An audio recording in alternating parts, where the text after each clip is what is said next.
What's up, guys? My name is Dominic Adams. If you don't know, I have a foundation called the Hyped Foundation, and we are on mission to empower teens to thrive by nurturing emotional intelligence, fueling positivity, and inspiring growth.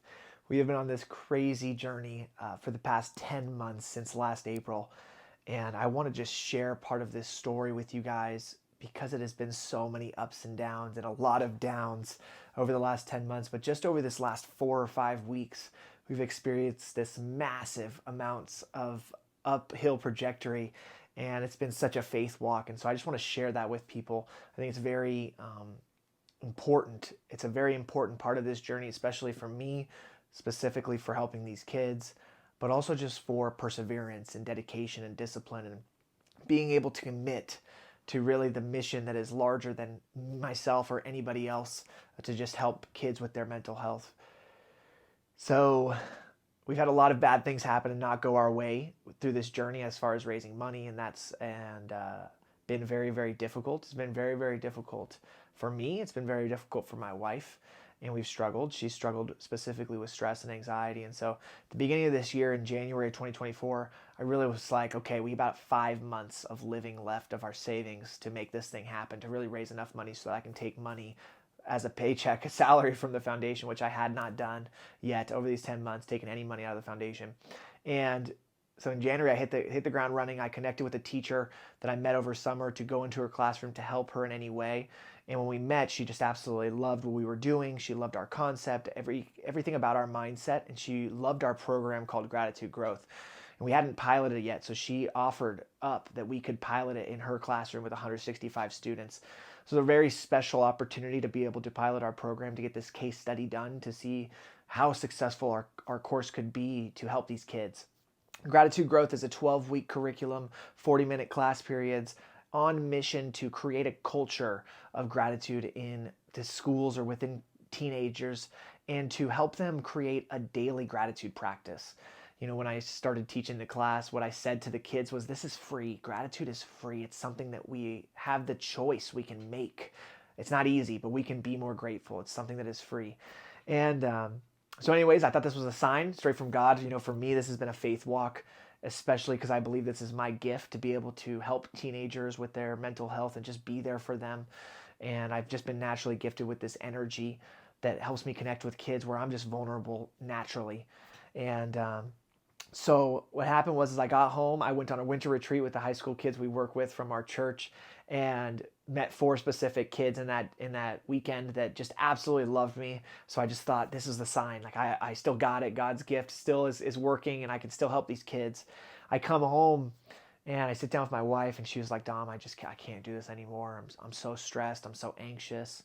And this is really tough for me because I started to realize maybe I was being delusional. Maybe, you know, this wasn't God's will. Maybe this wasn't what I was supposed to do. And I just was so optimistic about it that we could make it happen. And I put my wife through this, you know, God being the center of my life and my wife being second. And I put her through this for 10 months selfishly, even though I thought this was a selfless journey. And that really hurt. What we did was I was lucky enough to have a good relationship with my pastor, so I met with him at my church, and I sat down, and I told him everything, and I told him all about it.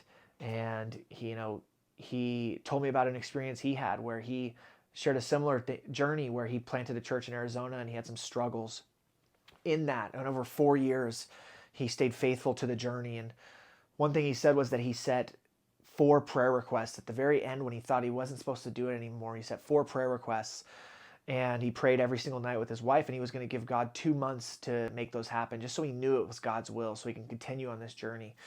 And for me, it was never about the money. It was never about, you know, being stable. It's about doing what I'm supposed to do with my gift for God. And he said that the 4 prayer requests came true in two weeks. And so that really blew me away, and it was very powerful for him to not only share that with me, but to be able to realize this was a practical way where we can confirm that this is what I'm supposed to do for these kids. And so I went home, and me and my wife came up with 3 prayer requests, and we were going to give till the end of February to make those happen. So the first prayer request was IRS approval. We had to refile during the middle of this journey because one of our partners fell through. So we refiled so we could be in an ethical, good standing with the IRS. And then the second prayer request was to have gentleman named by the name Will, who I met at a conference, who is a venture capitalist who is on mission to make positive impact. So when we met, I just was like, I knew we're going to work together. I don't know how. So to have him on board as an advisor or a board member or something of that magnitude. And the third thing was to get 2 months living donated to the foundation by the end of February. So I was going to start paying myself $4,000 a month. So to have $8,000 total donated to the foundation by the end of February. So me and my wife started praying together every single night, which was very powerful. We had prayed before, but nothing specifically like this. Very powerful, especially to hear my wife pray. We took turns every night praying. And on the 12th day, on a Monday, I texted Will. He was supposed to call me the week before that. He didn't. So my wife was very discouraged. So I just told her, I said, just stay true. We'll be okay. He's a very busy man. So I know that I'll be able to talk to him. So I texted Will on a Monday at 1:45 p.m. and at 2 o'clock, the time is very important. So at 2 o'clock, I was supposed to relieve my mother-in-law because she was watching my kids. So at 1:45, I text Will and I just said, Will, like, is there any way you have time this week? I just want to talk to you about this foundation that I've been working on. He called me back at 1:49 and he said, hey, Dom, I got 5 minutes. I said, that's funny, Will. I have 11 minutes. So he gives me the 11 minutes. So it absolutely starts off incredible. And I said, Will, listen, God has put you on my heart to be a part of this foundation in some way, shape, or form as an advisor, a board member, or some kind of investor, whatever that means. I just want to share with you what we're doing. And he said, you know what, this is interesting. I love it already. I was a pastor for 4 years. So I'm like, oh my gosh, this is the best way to start this. And I tell him everything. I pitch him. I tell him exactly what our vision, our dreams are, our goals and aspirations and what we're doing right now. And he just loved it. He said, you know what, I love this. I want to help in any way, be an advisor, whatever I can do for you. And so what he asked was what he could do to help right then. We still had a few minutes left. And I said, I'm struggling raising money. And we have this gratitude growth curriculum starting. And I feel like the case study finishing in April, if, God willing, it works, will be a way to really take that globally to schools and everywhere where it can be taught to kids, to have concrete evidence that we help these kids with gratitude or specifically emotional intelligence. And he was like, you're right, that is definitely a key to success, but you need a firm foundation. And so what he told me was when he first started one of his foundations, he created something called 34 Strong. And it was 34 people that had committed to 5 years worth of donations. He didn't tell me the amount. And I was like, you know what, Will, that's such a good idea, man. I think I can get 30 people to donate for maybe a year, a certain amount. I had no idea what amount. I hadn't thought about it. And he was like, yeah, definitely get after that. And if you have any questions, call me. So right before I'm about to hang up the call, he says a prayer, which is incredible on the phone. And then the second thing was he goes, you know what, Dom, I met this guy in Chicago who I think would connect really well with you. He does telehealth, so he's trying to get psychologists and therapists into schools. So maybe he can help you fundraise. And I was like, yeah, absolutely. Whatever way to help, I am in. And he emails the guy. We hang up the phone. I'm fired up, right? First prayer answered. I'm fired up, and he emails the guy, and the guy emails back instantly. He's in Vegas until Wednesday. I was like, no way. Will text me. I'm not surprised. Just incredible. And so Tuesday comes. I go meet with that guy. It was an incredible meeting. We'll probably work together down the line. Tuesday morning, I go meet with my youth director at church, who I work with the kids. I'm one of the volunteers for the kids there, and we had such a good breakfast. It's about 3 hours. I come home. I get this DM from one of my friends, Ben, who is also one of the donors for our foundation. And he's like, hey, do you have time for a call? So he calls me, and he says, you know what, Dom, I really want to give you some feedback. And I'm like, I would love feedback, whatever you got. I know it's coming from a place of love. And he goes, he asked me who Alex Hormozi was. And I said, yeah, I know of him. I don't watch his content a lot, but I know him. He goes, well, I didn't like him, so I read his book. And he's like, it was a very interesting book, and I actually have a new perspective about him. And he goes, I found this value proposition. It was basically a chart with the line in the middle, and it says dream outcome, perceived outcome, effort, sacrifice, time. And that all equals value. And I was like, okay, this is really interesting. And he said, Dom, for my dream outcome for the foundation is to help a kid as a donor. He said, my perceived outcome is that might not happen, mainly because you've struggled and you're very open and transparent about that, but also because my outside past with donating to foundations and them, taking money and not using it right and not being transparent. And also the time of like, how long does it take to really impact a kid? And I said, wow, Ben, like one, this is, this sucks to hear you say this, but I needed to hear this. I want to be able to provide that customer service for my donors. And I just couldn't wrap my head around it before, but now I can see it. I can provide this level of customer service to these donors because I want to be that transparent. I've been blessed with that vulnerability and the transparency of my life. And I want to share that with the donors because it's the most meaningful part of this almost. And I said, thank you so much for this, Ben. I'm going to start working on this right now. And he said, and you know what, Dom? I think that you can get 100 people to donate $100 a month for 6 to 12 months. And you can call them whatever, your hyped 100 or whatever you want to call them. And I said, you know what, Ben? It's funny you say that because someone told me almost the same exact thing yesterday. And I agree with you. I think there's 100 people that really rock with our vision, that believe in us, that can be committed to this $100. And so I hang up the phone. Instantly I hang up the phone and I check my phone and I had a message from a guy. And it said he wanted to donate $3,500 to the foundation. And I couldn't move. I was actually so emotional that I couldn't cry in that moment. And I didn't know if it was real. I called the guy instantly and I said, hey man, are you serious? You want to donate this $3,500 to the foundation? And he said, yeah, man, I wasn't aware of, how bad you've been struggling with raising money. And I've been so busy and I know that you're a good man and you want to do good with this and you will. And so I was like, I can't believe it. So in the past, this is day 13 of our prayer request. In the past 13 days, we had raised a little bit of money and we had gotten some things donated that we sold to add to that amount of money. And I had never just looked at it because of, end of February, we still had multiple weeks. So I took that $3,500, the guy donated it, and I went upstairs to my office and I added it to the other amount.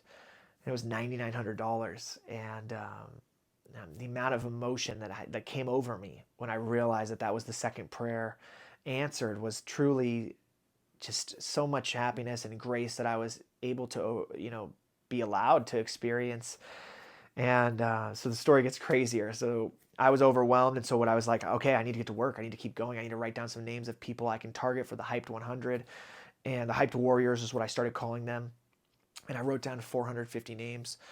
And what's super interesting about that is that I don't really ever zoom out. I'm really ground level as far as my thinking and in the dirt. And I just work hard. And the fact that I was able to write down 450 names in a matter of less than 2 hours was something really special for me, that I believe that these people actually care. And even if 100 or 200 of them were complete long shots, it was able that I thought that they really care about the mission and the vision we have and that we can make this happen. And so I started doing phase 1, phase 2, phase 3. I called Ben and I was like, hey, phase 1's this. We get $10,000. I'm paying myself $4,000. This is what we're going to do. We're going to do boom, boom, boom, boom. And he's like, okay, what's phase 2? And I'm like, what do you mean? He's like, well, now you get those 100 people to ask one person in their life to donate 100 because you've now proved that you can provide impact. And now you have 200 people. Now you're getting 20,000 a month. Okay, what are you doing? And we just write it down. Boom, boom, boom. Same thing for phase 3. Now we have 300 people. And I start to cry on the phone. I said, Ben, this is exactly what I needed, man. I've had the vision up here, but this is an outlined, executable plan that can happen. And honestly, man, I can share it with my wife. I can show her, hey, honey, like if there's one thing you know about me, it's my work ethic, and I'm going to get these 100 people to believe in this, and I'm going to show them that we can help these kids, and we are helping these kids. And that was something really special. So anyways, that Friday, we started Gratitude Growth, our curriculum in the schools. And so I'm supposed to be in the schools every single Friday for 12 weeks. And the teacher was just pumped for me to come in, and I come in and the class goes almost perfect. We had almost 99% participation. The kids loved it. They loved the candy and the rewards that we were giving them, and they loved their gratitude journals. Every kid gets a gratitude journal. They were writing in them before they even left the class, and it was almost perfect. And we're halfway through the day, and the teacher goes, hey, Dom, do you want these kids to share in front of the class? And I was like, yes, I gave them a questionnaire that they were supposed to share within their groups, but she asked me this and I said, yes, vulnerability is a cornerstone in our foundation. It's something we lean on and we want kids to feel okay with. It's a superpower.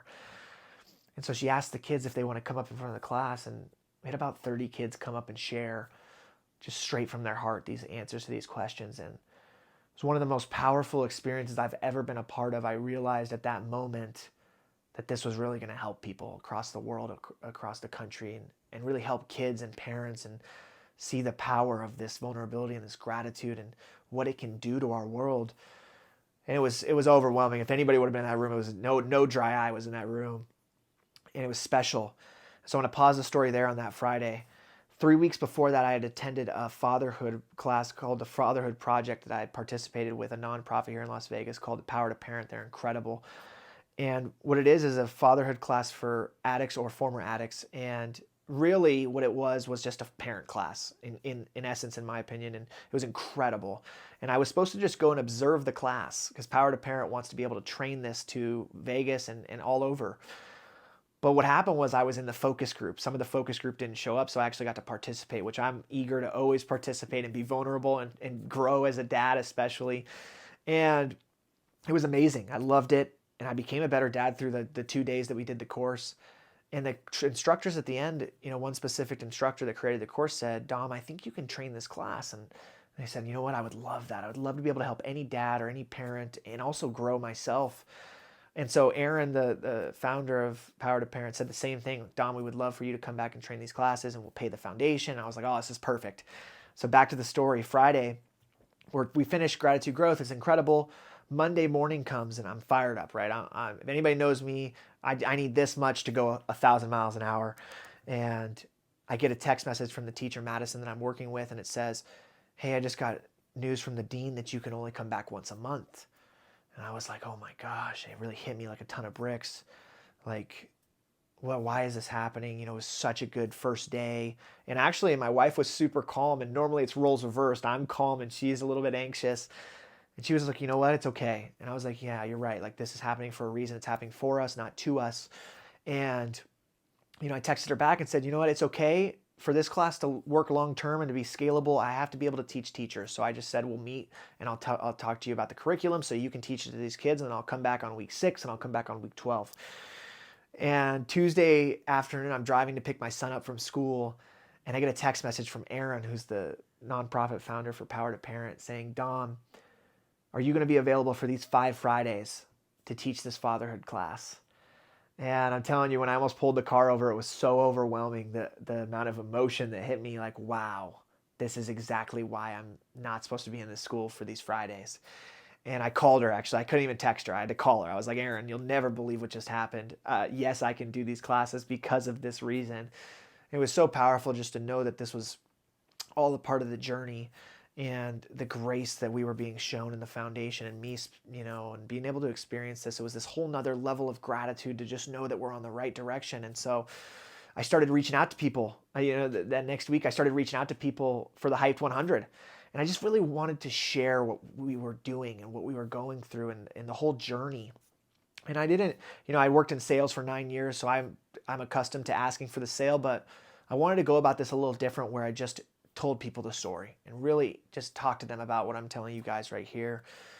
And what it turned into was me not even having to ask and just telling people, like, hey, this is where our heart's at. This is what's happening. This is what the journey has been in just these last 5 weeks. And it was the people that, could and wanted to commit to being one of those 100. And it was very special to be able to experience that. And there was a couple times during the calls where, a couple of the people said genuinely to me, like, hey man, I just want you to know that I've gotten more out of this call than you probably did. And that's when I realized, that I think I've been given this gift, that's what I wanted to do, is spread this energy that I've been gifted with. And it was very special and a humbling experience. But for the first time, I can say confidently that we are on the exact right path. And it's not just me believing. And that was something that's really powerful, is that I have a very, very special belief and optimism, but I know that we're going to do impact and we're going to have this impact and we're going to be successful as far as doing that and being true to that and showing that to our donors and to people across the world, and really helping kids become more grateful and learn about emotional intelligence and create this culture around vulnerability, because it's just truly a superpower and it's special. And I just really wanted to share this story. I think it's something special. I'm grateful to be able to experience it. And in the lowest of lows, the best things happen, and we become, I became a better father and I became a better husband. And those are the things that really, matter the most. And so I just wanted to share this with you guys. And I would love to have any support if anybody wants to help in any way. Listen, this is way bigger of a mission than myself, and we are just on mission to help these kids. And we really want to be able to create this new narrative around emotional intelligence, such as positivity and gratitude, and make these things cool, because it is cool. It's really cool to be kind. And the positive benefits of gratitude in your brain and what it can do for you is something really special. And I want the world to be able to experience that, because I've been able to experience it, and it's something truly undescribable. So I hope you guys find this great and just love it. And can just find it in your heart just to either share the message or just process it and be a part of it in some way. And just always sending you guys love, and anything I can do to help, reach out, and love you.